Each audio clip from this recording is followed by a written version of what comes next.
Oh, God. Here we go again. A Kevin Durant legacy conversation. Ew, yuck, meh. It's not a particularly fun conversation to have. Kevin Durant legacy talk is largely some of the ugliest stuff on the internet. Sports already does that in general. The things that athletes have said about them or directly to them consistently crosses the line beyond the pale. And Durant gets it from everywhere. A direct line to the bottom of the barrel. The discussion about his legacy is top tier chow for the bottom feeders, like those videos of whales that sink to the ocean floor. It puts the ball on the tee for the dumbest takes from the dumbest people. It feels poisoned.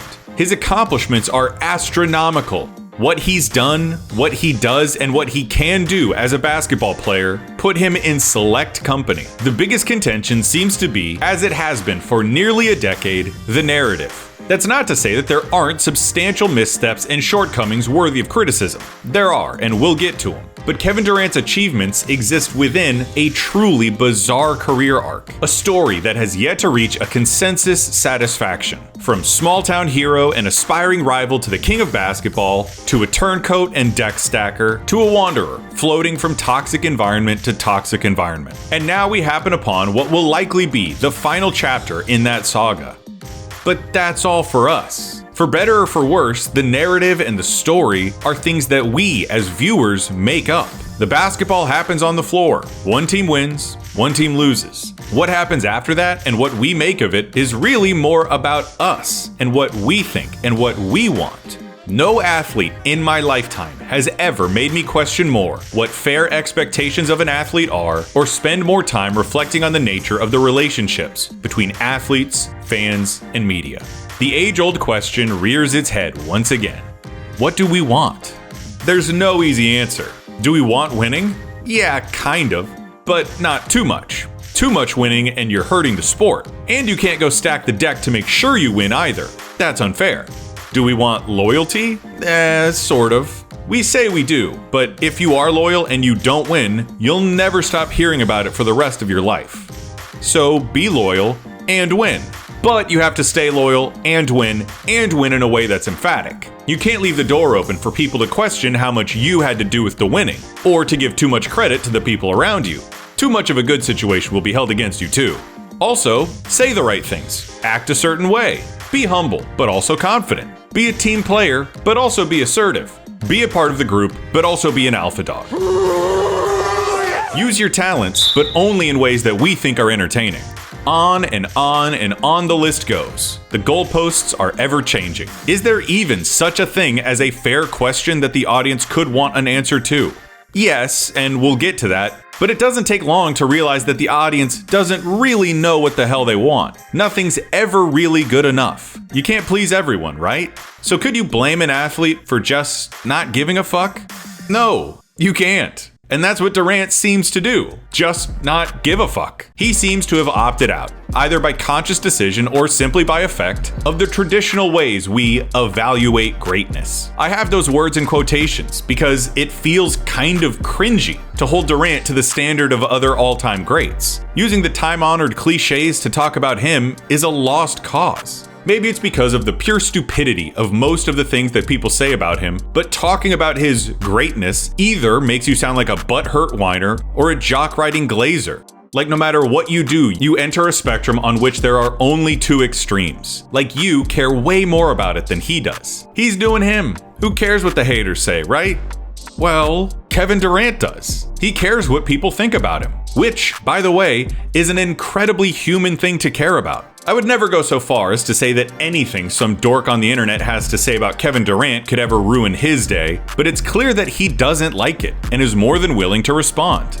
If there were ever a sports Twitter Hall of Fame, it should be named after Kevin Durant. No athlete of his stature more regularly engages with fans on social media, nor so consistently puts said fans in body bags. He is the nexus of this painfully contemporary intersection of fame in the internet age, pressure and expectation, online cynicism, and public engagement. I enjoy seeing his greatest hits as much as anyone. He is a gifted shit talker. I can't keep up with the day-to-day though. It's just too much. At a certain point, I can't help but think that he doesn't need to defend himself this much. A notion that KD is quick to respond to. And why shouldn't he be able to defend himself? Why can't he have a voice in the same arenas that the rest of these losers, myself included, talk shit in? Especially when he pretty regularly banishes the losers to the fucking Shadow Realm. That's all well and good, more power to him for it, but it does feed itself. It's no doubt why all this legacy talk is so ugly. His mentions must be an absolute cesspool. There's a chance that one of the most famous athletes in the world will see what you say, and if it's stupid or mean enough, there's a chance he might respond in kind with nearly the same level of internet nastiness. It's textbook trolling. There isn't really anything substantive to be gleaned in perusing KD's posts and replies, aside from the common idea that he just wants to hoop. Durant presents as a kind of purist. The goal of playing basketball isn't to please the masses or fulfill some kind of expectation put upon him. It's to play basketball. You get the sense in the things he says and the kinds of things he chooses to respond to that he just wishes people would let him play ball. Forget what you think about a legacy. You and Kevin Durant do not care about the same things. Much of the language and fanfare that we reserve for players of his caliber, the mythos and the legend building, when applied to Durant, feel as though they are a language trying to describe color. It doesn't really work. You get the feeling that he wants his performance and abilities separated from the team's record or circumstance, from storylines or narratives. He has a good reason for wanting to be evaluated as a basketball player. The capacities born from maybe the most versatile offensive player in basketball history are still, today, far from a memory. He has put together a career of achievement that stacks up against almost any player who has ever played his position. Next season will be his 18th in the NBA, and we'll see him turn 37 years old. And his numbers and metrics are still eye-popping. 6 years after he ruptured his Achilles, he's still a 50-40-90 guy. His desire to win cannot be called into question either. He is a competitor, clearly not content to just cash checks and go home. It's what has led to this stage of his career as a nomad, and really was the catalyst for all this shit 10 years ago. He wanted to win more than he wanted to be popular. Number 35, Kevin Durant. Which brings us back to what we want. And I think the fairest question that the basketball watching world wants answered in regard to Kevin Durant, stripping away all conventions of loyalty or traditional career arcs or romantic ideal, is the same question that gets asked of any player as transcendently talented as he is. Can a basketball team centered around his talents win a championship? Obviously, we know that he can be the best player on a championship team. He did it twice. For my money, he was the best player on the best basketball team ever. But can he do it in a situation that isn't literally joining the best team ever? It's been the same question ever since he left Golden State, and since then, the answer has been no. It would be one thing if the past 6 years were full of small victories, deep playoff runs that just didn't quite make it, regular ass kickings, fond memories, the normal indicators that something good was happening. Instead, it has been one unmitigated disaster after the other.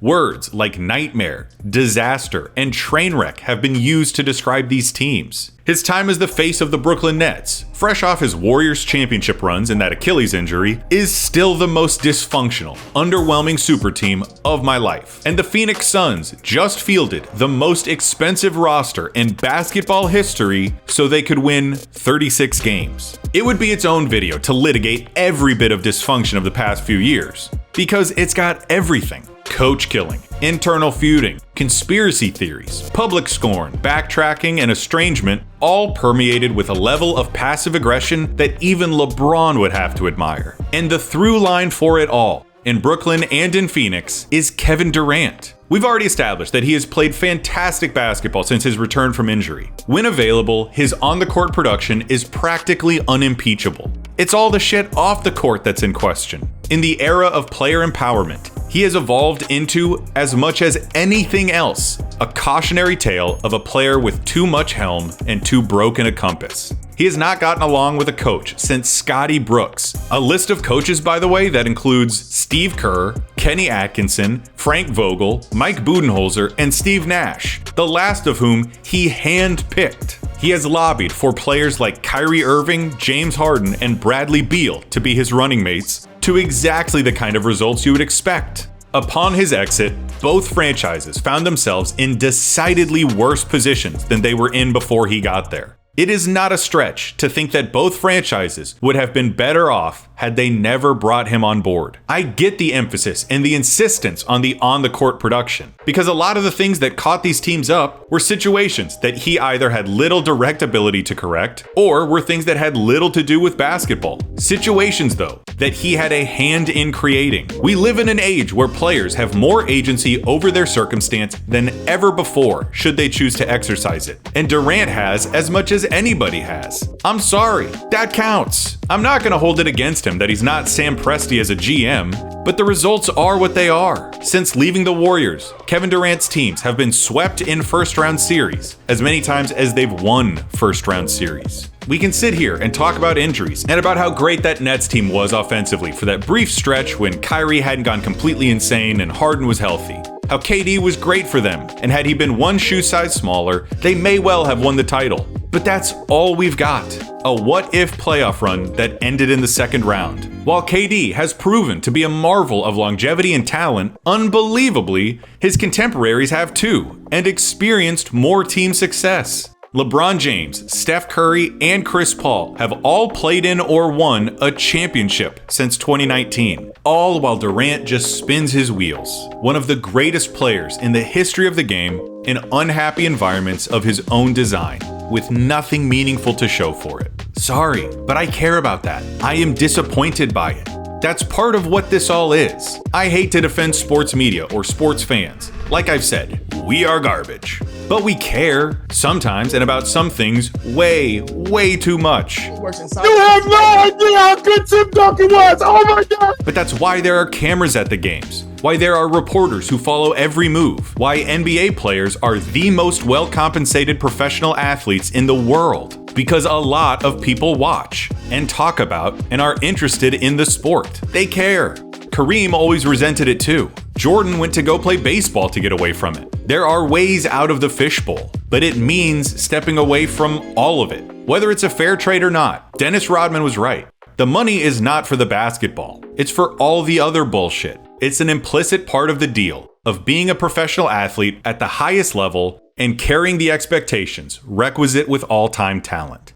Despite everything, the weirdness and the mistakes, the missteps, winning really does solve everything. Alright, maybe not everything, but a whole hell of a lot. A deep playoff run at his age, after everything he's been through, in this circumstance, would help take the heat off of literally one of the most contentious topics in the realm of sports. Houston wasn't built around him, so it isn't quite the same, but when has Kevin Durant ever been comparable? He's stepping into quite literally one of the best situations you could fathom. I know the Rockets' first-round exit took some wind out of their sails as an up-and-comer, but they were the 2 seed in the West without a clear number 1 guy. They had Fred VanVleet serving as the role of veteran and go-to guy, and that was enough to make their series with the Warriors competitive. Houston already has the youth, they already have energy, and a coach, and a fuck you mentality. Durant fills their most desperate need in spades. Down the stretch of tight games, there's a clear and irrefutable plan.